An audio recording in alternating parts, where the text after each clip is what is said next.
Oke, Bismillahirrahmanirrahim. Assalamualaikum warahmatullahi wabarakatuh. Waalaikumsalam warahmatullahi wabarakatuh. Ya, berjumpa lagi bersama kami di Vlog Dakwah, channel Vlog Dakwah. Jadi bersama saya Abdi dan di samping saya sudah ada Ustadz Heri Al-Fatih, Masya Allah.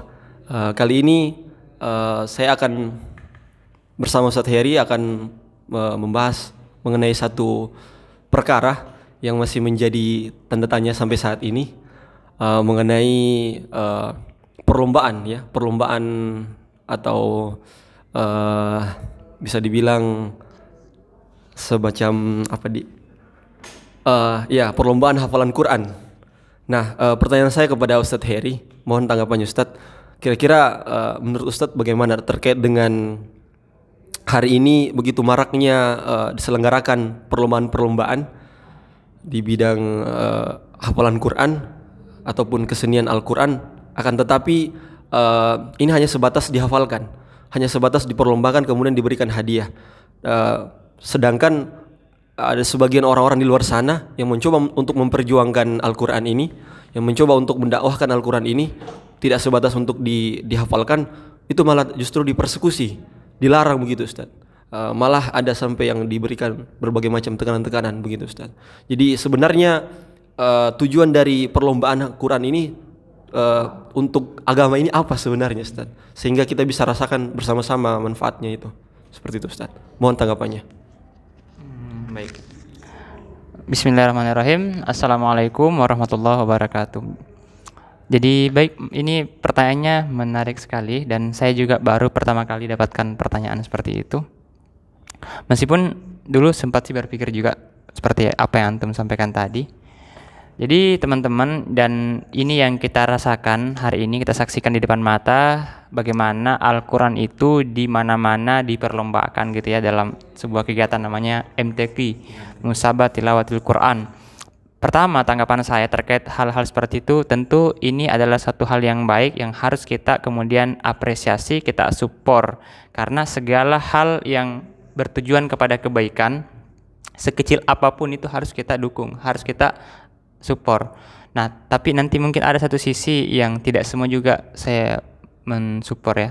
Misalnya nggak semua saya sepakat dengan perlombaan itu. Misalnya perempuan ikut lomba MTQ seperti itu. Bagi saya itu nggak perlu gitu kalau ada perempuan gitu ya. Kecuali kalau perempuan semua juga yang pesertanya, perempuan semua juga yang jadi juri. Nah, oke lah. Nah, kemudian, jadi seperti ini. Pertama sebenarnya di sini letak persoalannya memang karena ada semacam ketidakpahaman secara umum di tengah-tengah masyarakat umat Islam hari ini tentang tujuan utama, esensi daripada Al-Quran itu diturunkan oleh Allah Subhanahu Wa Taala untuk apa gitu.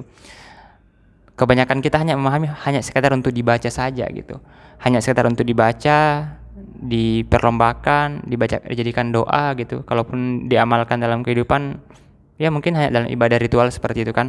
Padahal sebenarnya teman-teman semuanya, kalau kita lihat dalam Al-Quran, Allah Subhanahu Wa Taala telah menjelaskan tujuan daripada Al-Quran diturunkan itu ke dunia ini untuk apa gitu kan.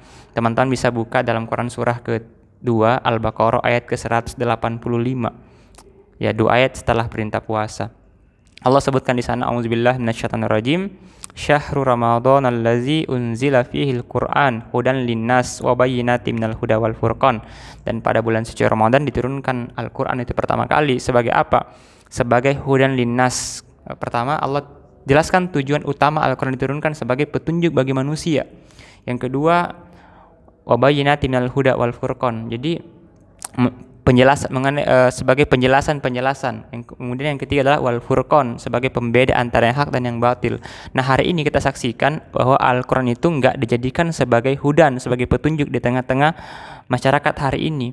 Bukan karena kita enggak mau sebenarnya, tapi karena memang Al-Qur'an ini enggak bisa diterapkan aturannya di tengah masyarakat tanpa dengan sebuah sistem yang Islami juga. Makanya Rasulullah SAW, teman-teman, Islam itu tidak hanya mengajarkan kepada kita bagaimana kita memilih pemimpin yang amanah, tapi ternyata Rasulullah juga, Islam juga mengajarkan bagaimana kita memilih sistem yang amanah. Itulah sistem Islam atau yang dikenal dengan istilah khilafah gitu kan.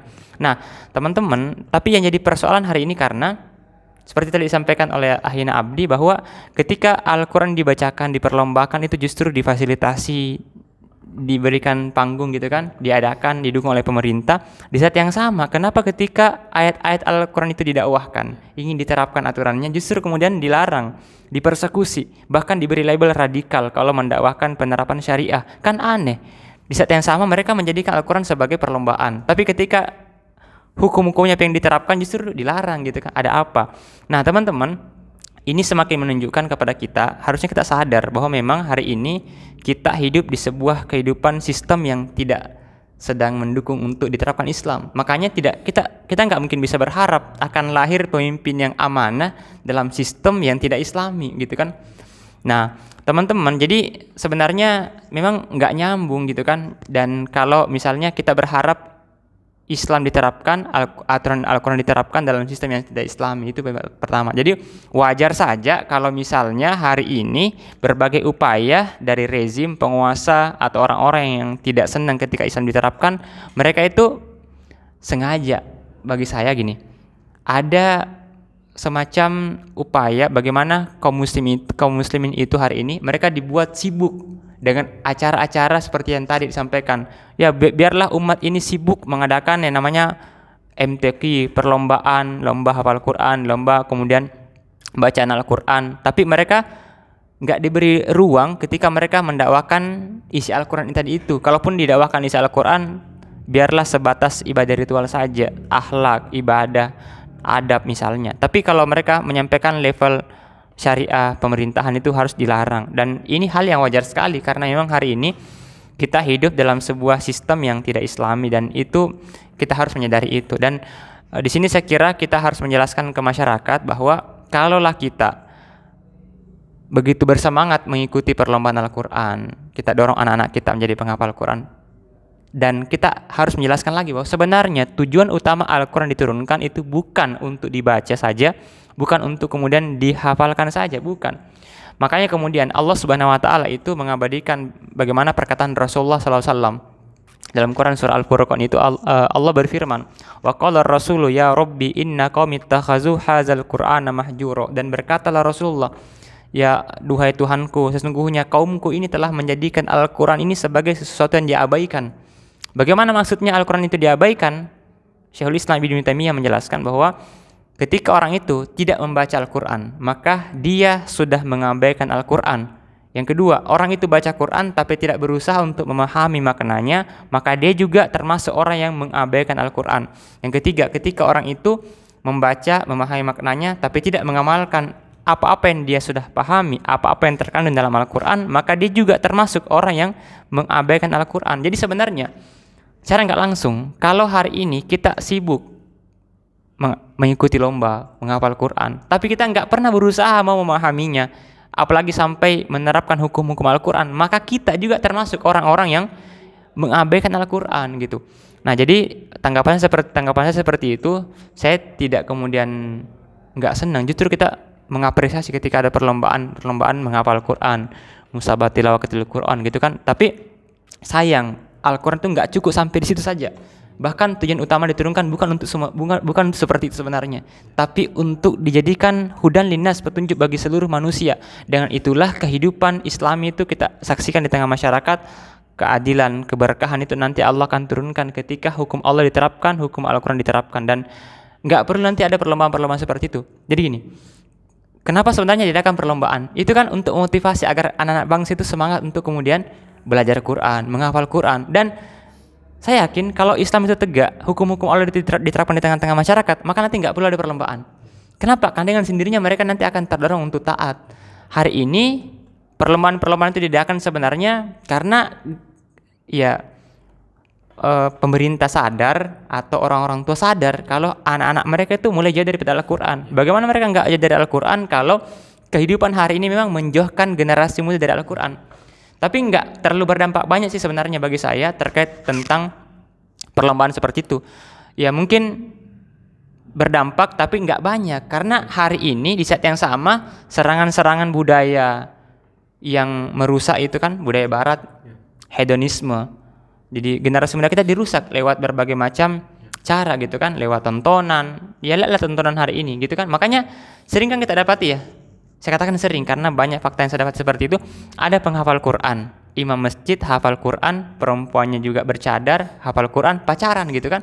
Gimana ceritanya sampai terjadi seperti itu? Kenapa? Karena aturan yang hari ini memang memfasilitasi orang-orang untuk melakukan kemaksiatan. Jadi teman-teman semuanya, kita nggak boleh berhenti hanya sebatas pada menghafal dan memperbaiki bacaan Al-Quran, tapi bagaimana kita harus mengupayakan agar Al-Quran ini bisa kita dakwahkan di tengah-tengah masyarakat dan kelak dijadikan sebagai aturan dalam kehidupan berbangsa dan bernegara. Seperti itu, Allahu a'lam bishawab. Ya mungkin kepanjangan banget. Ya, Masya Allah sekali ya. Syukran jazakallah Ustadz atas tanggapannya tadi terkait dengan satu pertanyaan yang mungkin menjadi misteri bagi sebagian kalangan, khususnya bagi saya sendiri. Tapi alhamdulillah, di kesempatan kali ini tadi kita sudah dengarkan bersama-sama tanggapan dari Ustadz Heri. Semoga bisa mencerahkan begitu Ustadz. Jadi mungkin untuk bincang-bincang kita di vlog dakwah kali ini hanya sampai segitu saja ya teman-teman. Insya Allah akan kita bahas lagi isu-isu yang lain, perkara-perkara yang lain. Nah, sampai jumpa di vlog-vlog dakwah selanjutnya. Assalamualaikum warahmatullahi wabarakatuh.